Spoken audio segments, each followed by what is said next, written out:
गोरखपुर से संजय हमारे साथ हैं। संजय, सवाल पूछिए अपना। जी डॉक्टर साहब नमस्कार। मुझे ये जानना था कि 6-7 महीने हो गए, हमारा वो टेस्ट और स्मेल दोनों गायब हो गया था, लेकिन धीरे धीरे थोड़ा बहुत मतलब आ गया है और हमने वैक्सीन की दोनों डोज ले लिया है। तो इसके लिए क्या ईएनटी डॉक्टर को मैंने दिखाया तो उन्होंने पहले तो कहा कि अब टेस्ट आपका आ भी नहीं सकता है, टेस्ट और सेंट दोनों, लेकिन अब धीरे धीरे आ रहा है उसमें। तो अब इसके लिए हम क्या करें डॉक्टर साहब? कुछ नहीं, अगर कोविड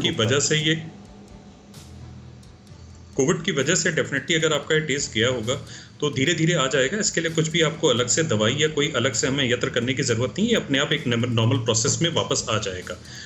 अगेन बात यही है कि लंबे समय तक अगर रह रहा है तो डेफिनेटली इसके कारण और हो जाते हैं और हमें दूसरी चीज़ों को सोचना पड़ता है। बट जिस तरह आप बता रहे हो, मुझे लग रहा है कि इन्फेक्शन के बाद वाला ही आपको हुआ है। डॉक्टर वली, यहाँ एक सवाल और बनता है, खासतौर से जो लोग इस वक्त पॉजिटिव हैं, कुछ लोगों के बुखार बहुत लंबे वक्त तक चल रहे हैं, 10 दिन, 12 दिन, 15 दिन। ये कितना बड़ा डर है, ये कितना बड़ा खतरा है उन लोगों के लिए? क्या एहतियात बरतनी चाहिए?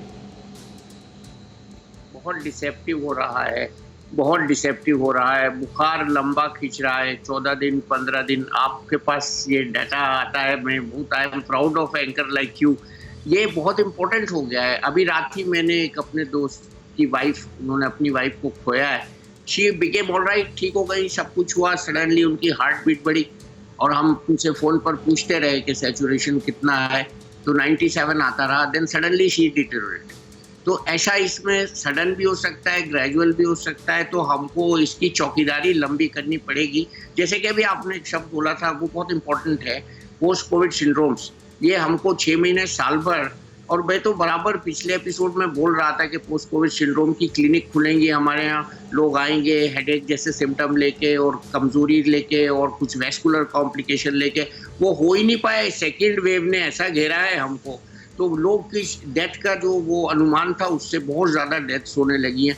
तो ये इसको इग्नोर नहीं करें। कोई भी जो बुखार होता है ना, बुखार इस बात की अलामत है कि जो अंदर से एक्टिविटी अभी बीमारी की बाकी है और ये वायरस शरारत कर रहा है उसमें। जैसे डॉक्टर साहब ने भी बताया, और मैं थैंक यू करता हूँ उनका, उन्होंने जो ऐड किया उसके लिए थैंक यू सर।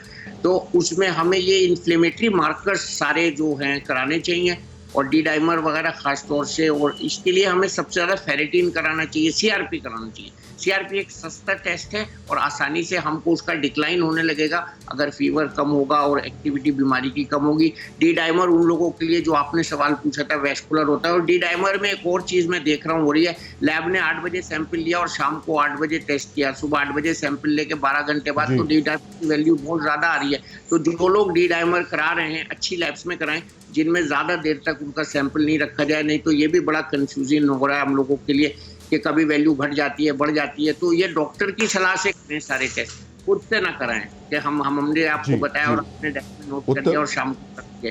डॉक्टर से प्लीज, डॉक्टर के कांटेक्ट में रहें। प्रधानमंत्री जी ने कहा है कि डॉक्टर्स टेलीमेडिसिन करें और हम सब आपकी सेवा में समर्पित हैं। आपको जब भी कोई आवश्यकता होगी हम आपके लिए मौजूद हैं। सब निश्चित तौर पर डॉक्टर्स भी आ रहे हैं। बार-बार हम बात कह भी रहे हैं डॉक्टर वली के घर पे खुद डॉक्टर मत बनिए, डॉक्टर से जरूर सलाह लेते रहिए। उत्तर प्रदेश से दीपक इस वक्त हमारे साथ हैं। दीपक, सवाल पूछिए अपना।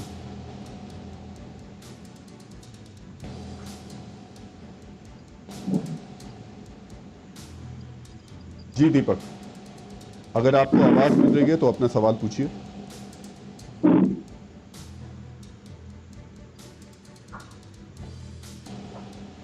जीत नारायण उत्तराखंड से हैं। जीत नारायण जी, सवाल पूछिए अपना। सर, मेरी मदर इन लॉ को 23 तारीख को वैक्सीन लगी थी और 2 दिन तक उनको मतलब रात में उस दिन बुखार आया, नेक्स्ट डे भी आया।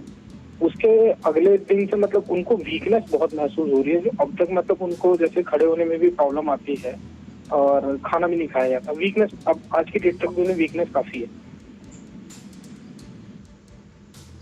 Doctor Arun Gupta.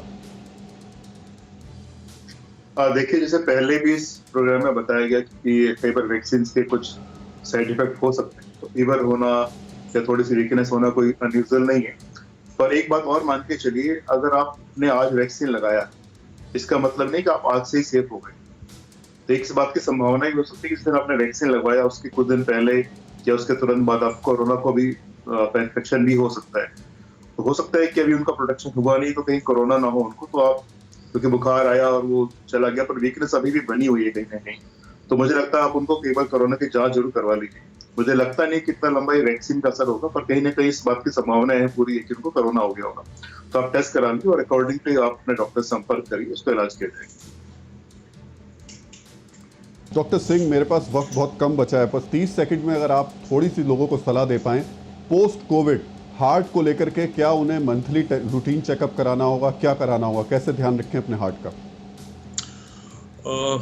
Post Covid definitely जैसे डॉक्टर वली ने कहा था, पोस्ट कोविड एक अपने आप में अब एक बड़ा चैलेंज होगा हेल्थ सेक्टर के लिए।